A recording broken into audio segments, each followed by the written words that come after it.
Israel Gaza के बीच जंग जारी है। ये कब रुकेगी, इसे लेकर सिर्फ कयास ही लगाए जा रहे हैं। लेकिन जंग के चलते गाजा के हालात काफी बदतर होते जा रहे हैं।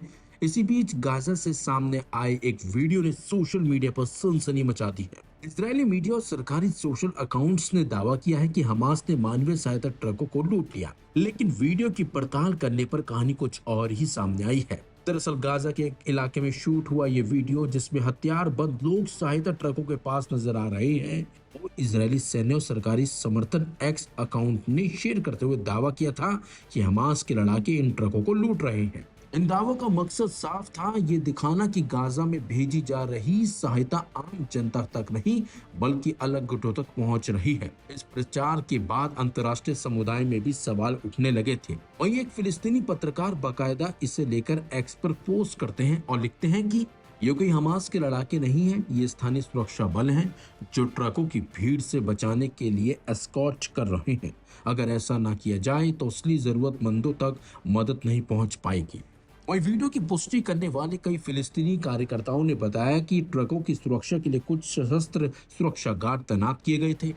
के हफ्तों में गाजा में ट्रकों की लूट की कई घटनाएं हो चुकी हैं, जिसे रोकने के लिए यह व्यवस्था की गई थी। मानवीय संगठनों ने भी इजरायली दावों पर सवाल उठाते हुए कहा कि इस तरह की वीडियो का इस्तेमाल सहायता रोकने के लिए किया जा रहा है, जबकि जमीनी हकीकत यह है कि गाजा में लाखों लोग भुखमरी के कगार पर पहुंच चुके हैं। और अंतर्राष्ट्रीय एनजीओ प्रतिनिधियों का कहना है कि गाजा को आज जितनी मदद की जरूरत है उतनी शायद पहले कभी नहीं रही।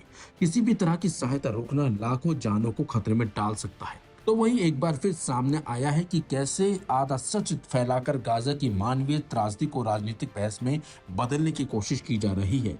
लेकिन जिस तरह से गाजा में इजराइल ने तबाही मचाई है और अभी भी मचा रहा है, वो दुनिया से छिपा नहीं है। और अब हमास ने भी इजराइल को मुंहतोड़ जवाब देना शुरू कर दिया है, ताकि इजरायली हमलों को जवाब देकर उनकी ताकत को कम किया जा सके। लेकिन जिस तरीके से इजरायली मीडिया और इजराइल से जुड़े लोगों ने इस वीडियो को वायरल कर हमास को बदनाम करने की कोशिश की है, उसका जवाब भी अब फिलिस्तीनियों ने देना शुरू कर दिया है। और कहीं ना कहीं इस वीडियो के वायरल होने के बाद और उसकी सच्चाई सामने आने के बाद इजराइल का भी अब सच सबके सामने आ चुका है कि वो कैसे हमास को बदनाम करने की कोशिशों में जुटा हुआ है।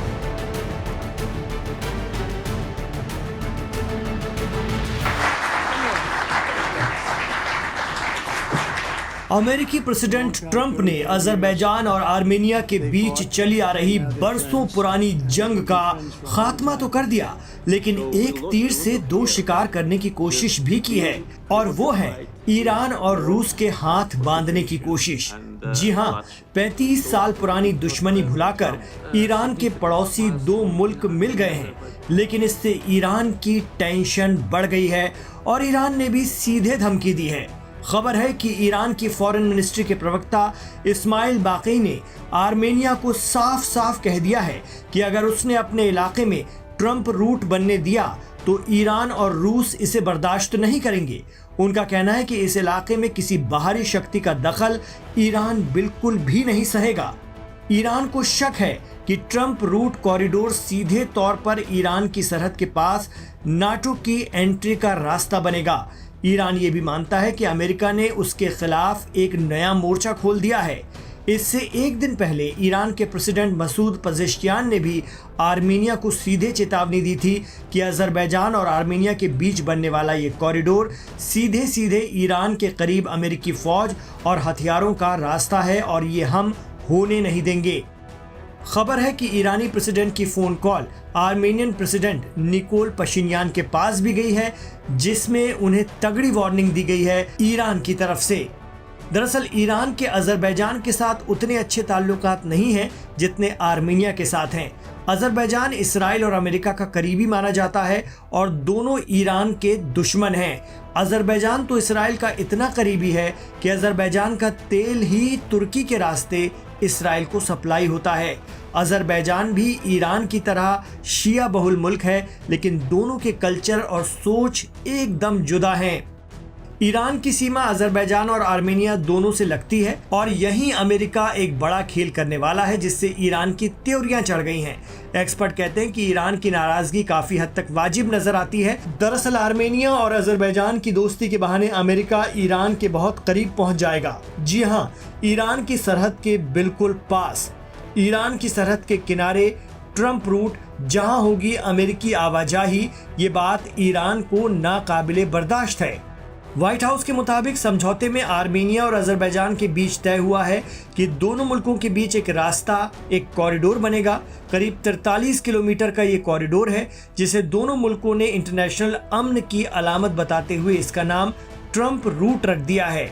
और तो और इसे अमेरिका ही बनाएगा, यानी अमेरिकी मशीनरी, इंजीनियर और एक्सपर्ट ईरान की सीमा तक पहुंच जाएंगे। इस ट्रंप रूट के जरिए ही अजरबैजान और आर्मेनिया में कारोबार और दोनों का आना जाना हुआ करेगा। ईरान ने दोनों मुल्कों की दोस्ती और पड़ोस में शांति का तो स्वागत किया है, लेकिन उसे खतरा है कि इस कॉरिडोर में अमेरिका का आ धमकना उसके लिए बहुत बड़ा खतरा साबित हो सकता है। ईरान और अमेरिका की दुश्मनी जग जाहिर है और इसी साल जून में 12 दिनों की जंग के दौरान दोनों उलझ चुके हैं, वो भी इसराइल की वजह से।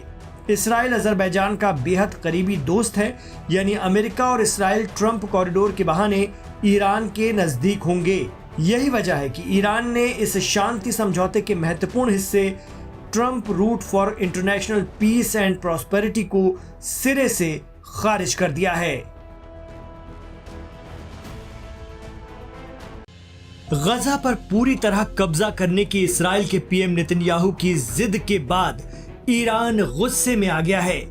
ईरान के सुप्रीम लीडर इमाम सैयद आयतुल्लाह अली खामेनी ने इसराइल को सीधे लफ्जों में कह दिया है कि ऐसी कोई भी जुर्रत हुई तो अंजाम भयानक होगा।